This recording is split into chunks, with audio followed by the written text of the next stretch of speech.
आचार्य चाणक्य ने एक बात कही थी कि कोई भी राष्ट्र बाह्य रूप से असुरक्षित हो और आंतरिक रूप से उसमें अगर उपद्रव हो तो राष्ट्र अराजक कहलाता है। और अराजक राष्ट्र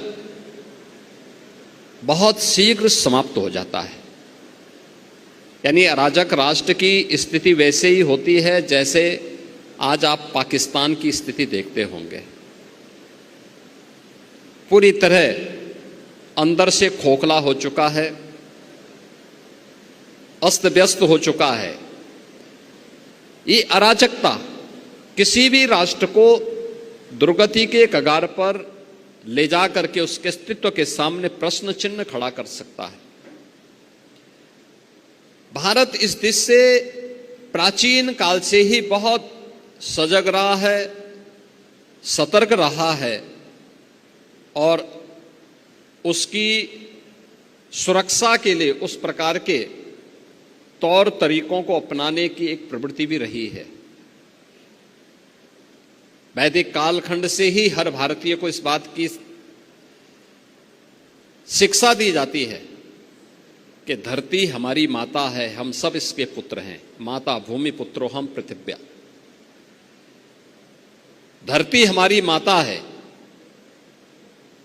तो मां के साथ कोई भी सुयोग्य पुत्र किसी भी प्रकार की छेड़छाड़ और अराजकता को बर्दाश्त नहीं कर सकता है। कोई भी पुत्र नहीं कर सकता है। अगर भारत की आन मान और शान के साथ कोई दुस्साहस करेगा तो हर भारतवासी उठ करके खड़ा होगा। और यही तो प्रभु श्री राम ने हम सबको कहा था।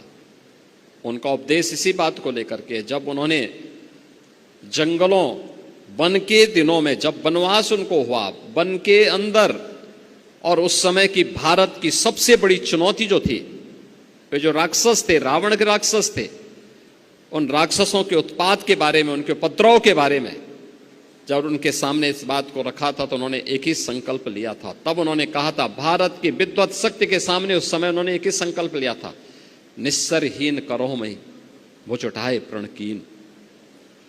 यानी एक ही प्रण किया था कि मैं इन राक्षसों को पूरी तरह समाप्त करके इस धरती को राक्षस विहीन करूंगा। ये राक्षस विहीन करने का मतलब उन उपद्रवी तत्वों को जो हमारी राष्ट्र की सुरक्षा में सेंध लगा रहे हैं, इनसे अपने